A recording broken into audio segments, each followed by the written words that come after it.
So welcome back to our day one, and what we're talking about today, the different types of exportation. We also discussed this in the free class, but we're going to be a little bit more elaborate on it. We have the two types of exportation mainly. You have the mini exportation and you have the large scale exportation. You have the mini exportation is called the informal exportation. The large scale exportation is called the formal exportation. Now, the mini exportation, like we already said, you really don't need anything, certificate, papers, registration, or anything for it. Basically, the shipment is usually by air because of the volume of goods that you're exporting. You can ship by sea too. You can ship by sea too without documents. There are two types of shipment by sea without documents. Because you don't need documents. You must have documents to ship by sea. So if you're going to go to a container and put your load without documents, you are a mini exporter because the clearing is not going to be done with your paper. There is one called groupage. There's another one called consolidation. Groupage means you have a shipping company and they want to ship to UK, for instance. Groupage means they go and collect goods from different people, so many people, to fill up that container. Maybe they have a 20-feet container. They collect from different people. They fill up the container, they ship. And when it gets to UK, they use their papers to clear. They don't use anybody's paper to clear. So many people come together as a group and ship. And then you have consolidation. Consolidation is when somebody is shipping to a country, a large scale exporter has an order to ship. But when he finishes packing the goods in the 20-feet container or 40-feet container, it doesn't fill up. So he needs somebody who is shipping to the same country to come and fill up the container and pay him some money. You understand? So you, as a mini exporter, that you're shipping to that country too, you will come and put your goods inside the container, pay the man, but your papers are not clearing.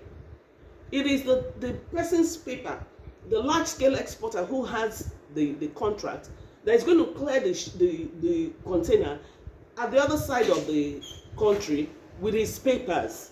So you just consolidated by putting your own goods in the same container. You understand? Now, you can ship, when they say mini exporter, it looks like you're shipping 10 kg, 20 kg. No. You can actually ship so many kg. You can ship like 1 ton, You can ship 1 ton. You can ship 2 tons. A ton, by the way, is 1,000 kg. You can ship 2 tons. You can ship a lot. Like I've told you now, you can do groupage or you can do consolidation, and you've shipped. But the most important thing that you didn't ship with papers. So you have shipped that large quantity of goods without documents. So remember, in shipping, you must be shipping goods that are durable. You cannot go and be shipping maybe like food that can spoil under how long, and you go and put it in sea, because sea takes a long time to arrive where its destination. It can take a month, 2 months, 3 months, depending on the destination. So before you begin to do shipping, before you start shipping through sea, make sure that the shelf life is a lot, from 9 months to 12 months. Be sure that the shelf life is a lot. You understand? So that by the time it gets to the country of your destination, if it is a store that is storing it, it will last on their shelf before they sell it. It doesn't spoil. So that is what you mean by groupage or consolidation. You ship by ship. Majorly, this shipping by ship is usually for large scale exporters. But I needed to tell you where a small scale exporter can also ship by sea. But small scale exporters usually ship by air. You can still ship your 1 ton or 2 tons by air, because of the quantity you're shipping. You're not shipping a container. So you usually go to the shipping company, package your stuff, and ship by air. And then you don't need papers, like I said. But like we have also said in the first lecture, it would be nice. It would be nice. It shows a little bit of seriousness. It creates trust. It even makes you, when you spend, we say there's no spending money. But when you spend money on something, you don't want that money to get lost along the way. You want to be able to retract your money in areas of profit and the rest of them. So usually it would be nice to just register a company. It's not so much, but you can do that. So you also, as a mini scale exporter, we've already talked about quantity. It doesn't really have to be much. It doesn't have to be so small, but it doesn't have to be much. You're not like a large scale exporter who is shipping a full container load of goods. That is where you are a mini exporter. Now let's talk about the second one, which is the large scale export. In large scale export, like I already said, you ship in volumes. Large scale exporters are the ones, these containers you see, they're the ones that shipped with containers. When the goods come into the country, large scale exporters from that country, they ship it into the country, it comes in as imports. They now buy those containers and load their own goods and send it back to another country where they want to ship. So they ship in volume, they ship through sea. They don't ship through air. If you ship through air, that good will be too expensive to sell. And they ship durable goods. Many times they are shipping many times they are shipping raw materials. They're shipping in large quantities. You must have a limited liability company. You will register a limited liability company. Excuse me. So you register a limited liability company because there are so many documentation you have to do in the country and even outside. You have to register with export groups in Nigeria. We're going to talk about all of that when we come to documentation. So you can't, if there's some exportation groups you can't even register with, except you have a limited liability company, and you're dealing in volumes. The person you want to deal with cannot even deal with you except you register in volumes.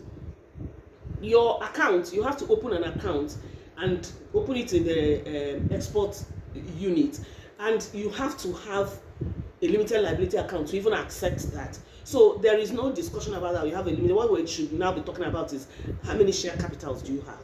So you have a limited account. You have a domiciliary account that you're going to open it under Nigeria Export Proceed account. That Proceed account, as a large scale exporter, the money that is being paid to you is going to be paid into that account. Now that account is very important for data purposes for the government. Sometimes you hear the government say, from exportation, Nigeria made like $70 billion in exportation. It is from that proceed account that they find out, because that is it gives them data. So your money will be paid into that account. You understand? So you have to, for a large scale exporter, you have to have a limited liability company, because those are the things that you're going to use to open all of these things. So that one is not in question. Like I said, it's about what is the share capital that you have. You register with Nigeria Export Promotion Council. That is a very important place to register. A whole lot of things will come to you. A whole lot of training. When trainings are there, they'll tell you. When there's a grant, they'll tell you that when you register with Nigeria Proceed account, there's a place where you upload the goods that you're selling. And when you upload it there, foreigners, when they want to come to the country, that is where they go to look for authenticity. When they go there, they believe that the government has done due diligence to even allow you to register on that platform. Another place they also check is Nigeria Chamber of Commerce and in Commerce and Industry. But we'll discuss all of that. But here you have to register with Nigeria Export Proceed Nigeria Export Promotion Council, so that when you're traced, you find buyers even in that place, or buyers find you, and you find buyers too when they advertise, oh, we need this in volume. You know that you can easily trace it. Now, there's also a third market. We like call it a third market, but it's in between. That is the market where you now sell to, you sell to marketers, you sell to stores, you sell to online stores, and you sell to on-site stores. Online stores, you have e-commerce, you have eBay, you have Walmart, not Walmart, sorry, you have Amazon. Now, you register with these ones. There are people who have warehouses in certain countries. When you register, you send your goods. It is warehoused there. And then when an order for the goods come up, they will just ship to the client. So you can register. And when you want to register like this, you can still be a mini exporter. But you will need documentation in this case. You will need to register your company because you're going to brand the goods. You understand? So you have those, that's eBay, e-commerce, Amazon, and such like. You ask to be allowed into those platforms, and when you meet the requirements, you now start shipping goods. Like you have Jumia here. Some of you will register on Jumia, and when your product is needed, you're contacted, and then you move it to the nearest Jumia and they ship. So this is also what happens. Many of them will not store all the goods that are available, but they use different marketers to sell their goods. Now you have on-site stores too. These on-site stores are like Walmarts. They're like African stores, Asian stores. These ones, they are the stores on ground. You will ship your goods to them. They will put them on the shelves for you to sell. Some of them will buy it off you, and some of them, like you have big stores, big supermarkets here. You're the vendor. You go to them and say to them, please, if you can give me a unit where I can display these goods. Now, when they sell, they pay you. It happens in Nigeria. It's what happens to some of these stores. Some will say, oh, bring to me if you have when you develop a good business rapport with them, or if you write them and they say, oh, we want these, they can pay you and buy off. They can pay you, they can pay part of it. When it comes, they will pay off. Some of them will say, oh, our principle is to put them on the shelf and we'll sell. So, but basically, you might want to look out for the ones that will pay you off. You remember the video I showed on the platform where a woman was saying, Gary, have you seen that there is no Gary, and all of that. Now, when you put up, when they get those goods, it's not only from you, they're going to get it from different people. And that's why I tell you, don't let anybody discourage you and tell you that this thing is bastardized. Nothing is bastardized. Because those things, there are too many people who want these products and they don't have enough.